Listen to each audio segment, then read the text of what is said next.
रागिनी, सुना है तुम्हारे बेटे के मिड टर्म एग्जाम में सिर्फ 48% नंबर आए हैं। अब तुम्हारा बेटा भी क्या करे, तुम ध्यान ही कहाँ देती हो उसके ऊपर, दिन भर रील्स और वीडियो बनाने में लगी रहती हो। मेरे बेटे के तो 80% आए हैं। हाँ नीलू, सही बोल रही हो, मैं ध्यान ही कहाँ देती हूँ मेरे बेटे पर। तुम बहुत ध्यान देती हो अपने बेटे पर, इसलिए तो उसके 80% आए हैं। चलो बधाई हो, अच्छी बात है। जबकि सच्चाई यह थी कि रागिनी का बेटा शुरू से ही पढ़ने में मन नहीं लगाता था, उसे बस कंप्यूटर्स में इंटरेस्ट था।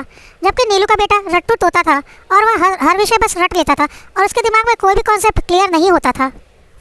और रागिनी को पता था कि हर बच्चा अलग होता है और उसके रुचि क्षेत्र भी अलग अलग होते हैं, तो वह अपने बेटे पर ज़बरदस्ती पढ़ाई का बहुत अधिक दबाव नहीं डालती थी, क्योंकि उसे पता था ज़बरदस्ती करने से उसका बेटा ज़्यादा पढ़ने वाला नहीं बल्कि चिड़चिड़ा ही हो जाएगा। अगले दिन सुबह सुबह रागिनी नीलू के घर पहुंच गई। नीलू का पति अभी घर पर ही था। रागिनी अपने बेटे को भी लेकर गई थी।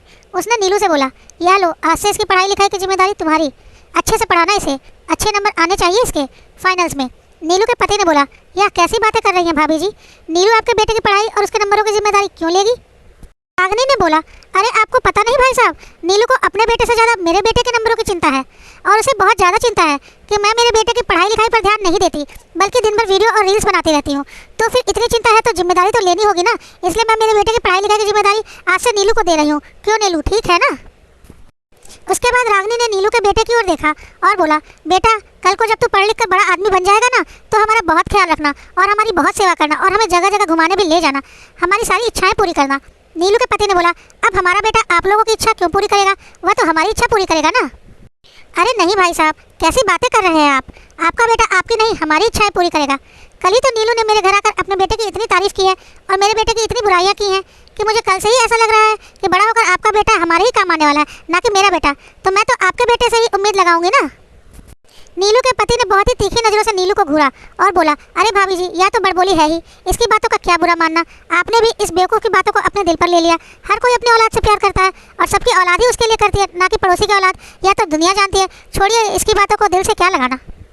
रागिनी ने बोला, बस यही बात मैं नीलू को समझाने आई थी कि मेरा बेटा जितने भी नंबर लाया वह मेरे ही काम आएगा और तुम्हारा बेटा जितने भी नंबर लाया वह तुम्हारे काम आएगा, ना कि तुम्हारा बेटा मेरे लिए करने वाला है, ना ही मेरा बेटा तुम्हारे लिए। और अपनी औलाद की चिंता हर माँ बाप को होती है और हर माँ बाप को अपने औलाद की कमियाँ और खूबियाँ भी जानते हैं।